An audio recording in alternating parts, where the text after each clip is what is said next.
নমস্কার বন্ধুরা, আশা করি প্রত্যেকে খুব ভালো আছো এবং সুস্থ আছো। সিম্পলিফাই উইথ প্রিয়ার আরও একটা নতুন ব্লগে তোমাদের সবাইকে স্বাগত জানাই। আজকে বৃহস্পতিবার, তার ওপর বুদ্ধ পূর্ণিমা। দেখো, সকাল সকাল স্নান করে আমার এখানে ঠাকুর পুজো দেওয়া হয়ে গেছে। আমি পূর্ণিমার জন্য আলাদা কোনো পুজো করি না, এমনি ঘরেই ঠাকুরকে ফুলমালা, মিষ্টি, ফল এইসব দিয়েই পুজো দিই। আর দেখো, একটু বেলা হতে না হতেই বাইরে রোদের কি তাপ। চলো এবারে আমি দিনটাকে শুরু করি, তোমরা ভিডিওটা দেখতে থাকো, আশা করি তোমাদের ভালো লাগবে।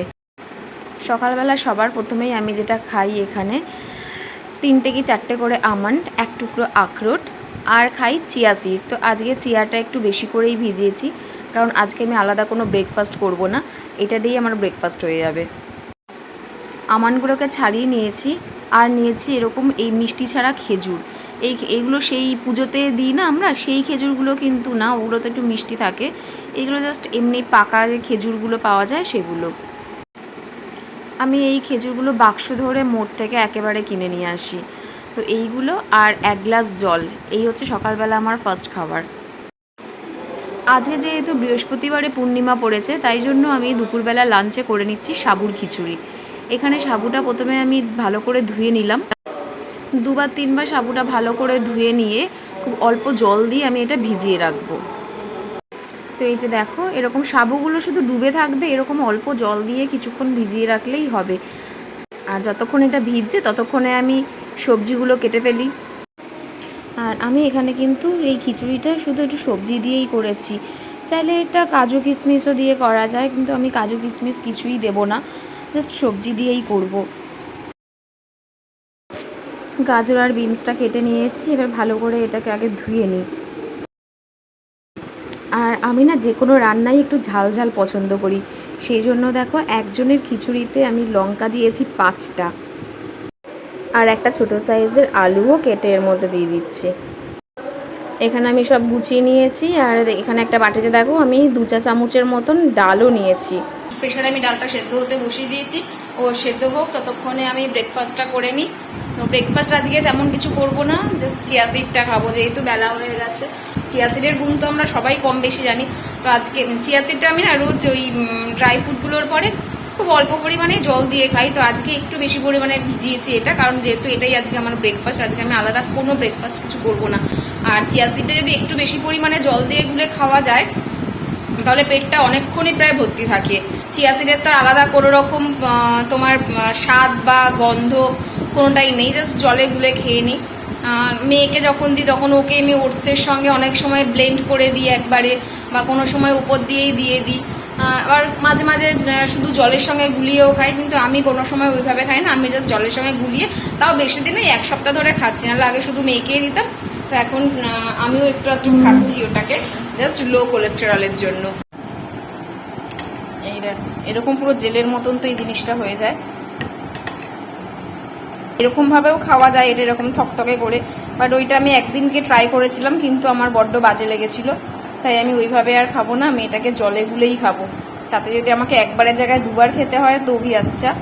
আমি না খুব প্রচণ্ড কম জল খাই, আর সকালবেলা উঠে যদি লেবু জলটা, তারপরে এই চিয়া সিড ভেজানো জলটা খাই, তাহলে কিন্তু আমারও বেশ সকাল সকাল 2-3 গ্লাস জল খাওয়া হয়ে যায়।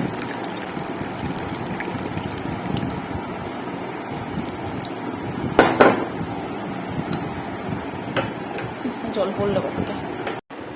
এই যে ডালটাও আমার সেদ্ধ করে নেওয়া হয়ে গেছে, আর সাবুদানাটাও দেখো ভিজে গেছে। আচ্ছা, এরকম একটু হালকা হাত দিয়ে প্রেস করলেই দেখো ভেঙে যাচ্ছে। 1 ঘন্টার মতন ভিজিয়েছিলাম, এইটুকুনি এনাফ। এর থেকে বেশি ভেজালে কিন্তু খিচুড়িটা করার সময় না সাবুটা গলে যাবে। কড়াইতে সাদা তেল গরম করে এর মধ্যে একটা তেজপাতা 2 টুকরো করে দিয়ে দিলাম, আর দিচ্ছি গোটা জিরে ফোড়নে। একটা ছোটো সাইজের গোটা শুকনো লঙ্কাও আমি দিয়ে দিলাম এর মধ্যে।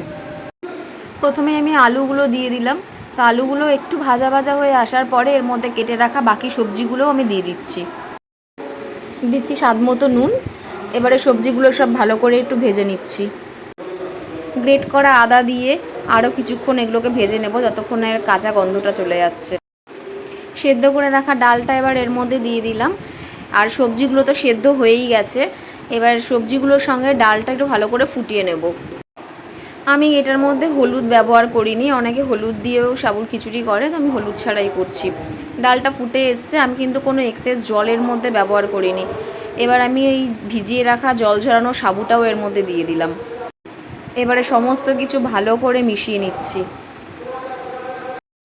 আর যেহেতু খিচুড়ি তো একটু মিষ্টি দিতেই হবে, তার জন্য আমি স্বাদ মতন খুব অল্প পরিমাণে মিষ্টিটা দিলাম।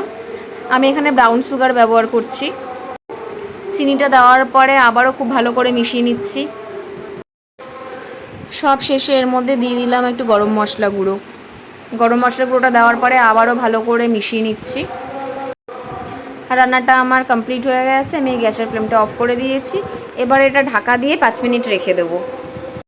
কালকে রাত্রির 11টার সময় ফ্লিপকার্ট থেকে এই সমস্ত জিনিসগুলো এসছে, এই গ্রসারি আইটেমগুলো সব আমি অর্ডার করেছিলাম, কারণ ফ্লিপকার্টে না গ্রসারির ওপরে অফার চলছে ভালো। এই 3টে সেটের যে প্লাজম্যাটিকগুলো, এগুলো আমি মাসখানেক আগে কিনেছিলাম। এই 3টে ট্যাবলেট আমার নিয়েছিল 200 টাকার ওপর, প্রায় 220-30 টাকার মতো নিয়েছে। তো এইটা আমি পেয়ে গেছি কিন্তু 85 টাকায়। ভাবছি আরও একটা নিয়ে নেবো এই জিনিস। পাতিলেবু রস করার এই স্টিলের জিনিসটা, এটাও পড়েছে আমার 59 টাকা।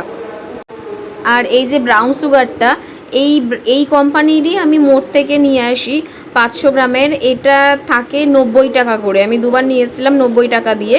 তো এইটা পেয়েছি আমি হচ্ছে 58 টাকায়।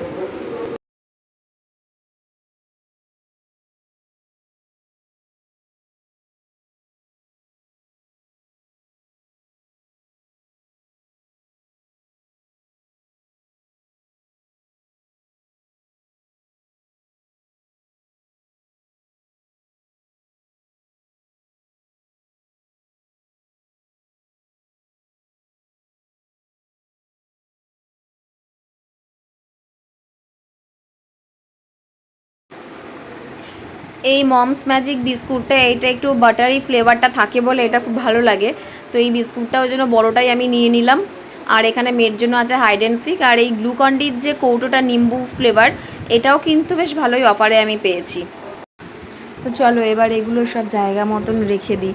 টেবিলের ওপর সব ছড়িয়ে ছিটিয়ে রয়েছে, দেখতে বাজে লাগছে। একটা ভালো ওয়েব সিরিজ দেখছিলাম, ভুলে গেছিলাম যে লাঞ্চ করতে হবে। দেখছি 4টে বেজে গেছে। তো এই হলো আমার সাবুর খিচুড়ি। দেখতে পাচ্ছ কীরকম সাবুগুলো প্রায় গোটা গোটা রয়েছে। খেতে খেতে বাকিটা কমপ্লিট করি। 6টা বেজে গেছে অলরেডি, ভালো লাগছে না ঘরে, সেই জন্য ছাদে আসলাম। এই ছাদে হাওয়া খেতে এসেছি, এত সুন্দর হাওয়া দিচ্ছে, তো ভাবলাম যে ছাদে গিয়ে একটু দাঁড়িয়ে আসি, ভালো লাগবে, মাইন্ডটা ফ্রেশ হয়ে যাবে। ভাবছিলাম যে লাইভে আসবো এর মধ্যে কাল বা পরশু করে, তো সেই জন্য শিখছিলাম যে কিভাবে লাইভে আসতে হয় বা কিছু, যেহেতু আমি কোনোদিনও লাইভে আসিনি। আর কাজ এখন একটু কম আছে, ঘরের কাজ, সেই জন্যই ভাবছিলাম যে সময়টা নষ্ট করে কি করব, তাহলে কালকে যদি কাল বা পরশু পারি তাহলে লাইভে আসবো। চলো এখানটাতে বসি, ঘরে প্রচণ্ড গরম লাগছিল, যার জন্য গরম থেকে বাঁচতে ছাদে আসা। এক্ষুনি সন্ধে নেমে যাবে, থাক যেইটুকুনি সময় পাওয়া যায় সেইটুকুনি সময় বসে থাকি। এখানে কেউ মেলে দিয়ে গেছিল পাপোশ, তারপর আসন, এগুলো সব মেলে দিয়ে গেছিল মনে হয় ওপরে, সব পড়ে গেছে নিচে। কি ফুল গাছ ভগবান জানে, আমি কিন্তু আজ পর্যন্ত একটা ফুল হতে দেখলাম না। ওইখানে আছে কিছু অ্যালোভেরা, ওরাও হাওয়া খেতে এসছে। ও এখন ওই একদম ওপরের স্টেপে উঠে বসে থাকবে। রাত্রিবেলাও তাই করে, যখন জানলার সামনে আসি দেখি ওরকম উঠে, ও একদম ওপরে উঠে বা ওই নিচটাতে যে লাল রঙের যে রাস্তাটা, যে লাল রাস্তাটা দেখা যাচ্ছে, ওইখানে বসেও দেখি সবাই হাওয়া খায়। রাত্রির 11টা, 11:30, 12টার সময়ও সব বসে থাকে। এদিকটাতে পুরো কালো করে এসেছে, দেখা যাক বৃষ্টি হয় কিনা। আকাশে কিন্তু বেশ ভালোই মেঘ রয়েছে, হাওয়া দিচ্ছে ভালো, কিন্তু বৃষ্টি হচ্ছে না। তবুও আজকে কালকের তুলনায় বা পরশুদিনের তুলনায় আজকে গরমটা কম আছে। এই দিকটা আকাশ পরিষ্কার রয়েছে দেখো, আর এই দিকে খুব করে মেঘ করেছে।